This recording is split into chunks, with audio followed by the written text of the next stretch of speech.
I failed to introduce myself when we began our liturgy. My name is Father Nick Dant, and though I may not look old enough, I am retired.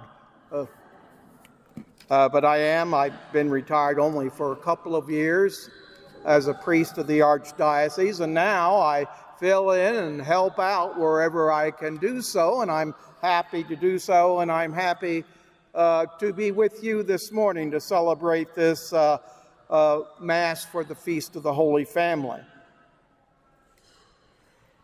It was the empty place at the table that sounded the alarm in the heads of the worried parents. After a day's traveling, enjoying the camaraderie of the extended family, the nightly meal revealed that their son was missing. Where is he?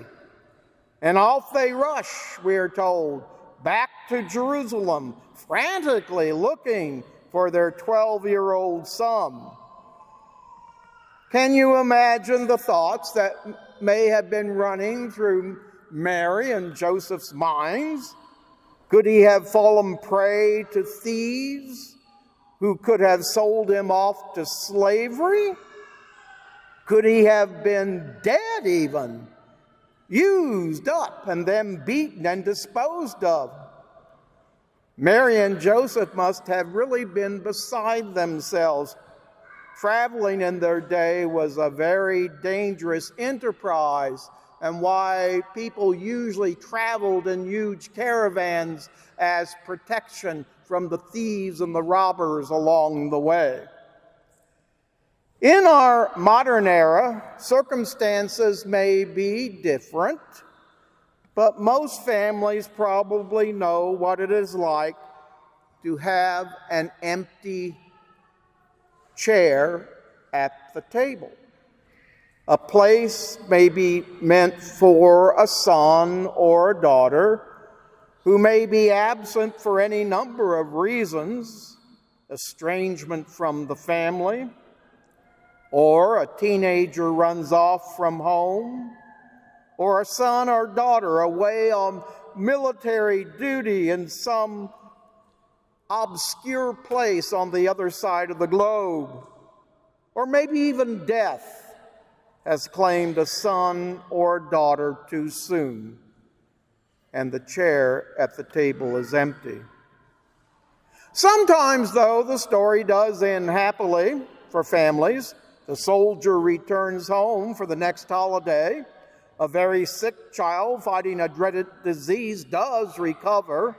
An alienated member of the family becomes reconciled. A missing teen is found unscathed.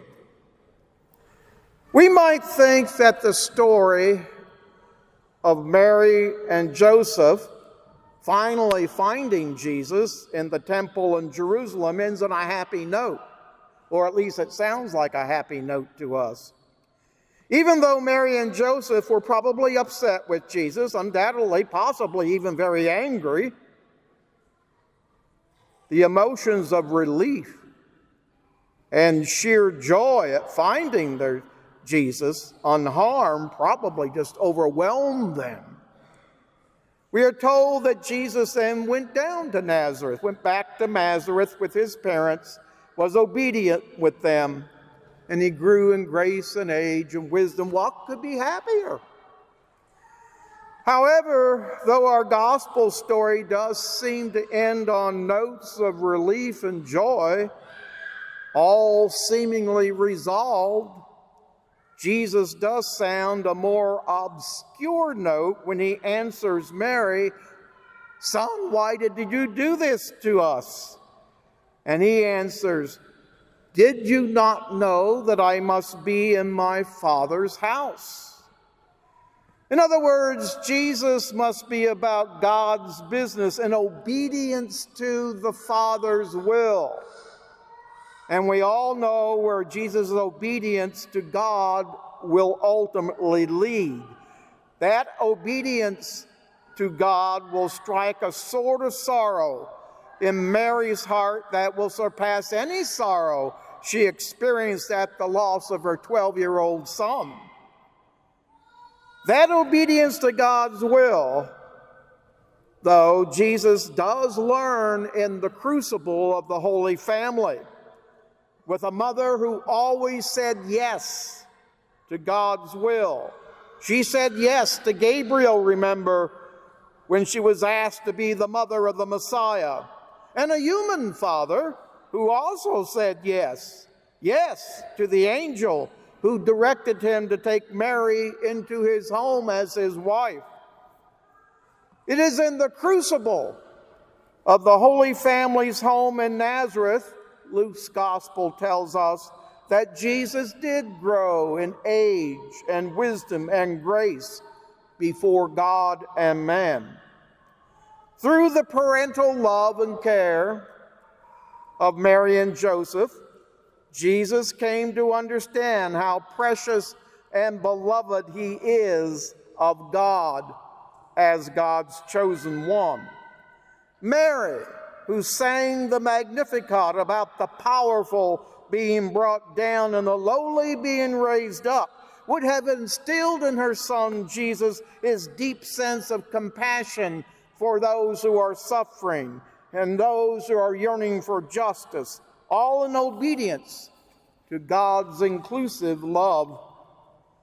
What the Holy Family teaches us is how important the crucible of the family is for learning a sense of compassion for others in the give and take of daily life. And most importantly, a sense of how precious we are in God's eyes as his beloved.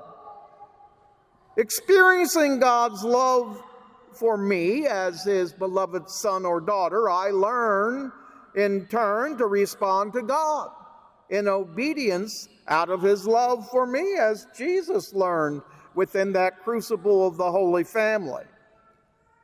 Whether a family be a nuclear family, as we modern day people know a family, or an extended family that Jesus would have been aware of. It was an extended family that went down to Jerusalem and was going back to Nazareth, or even some kind of blended family.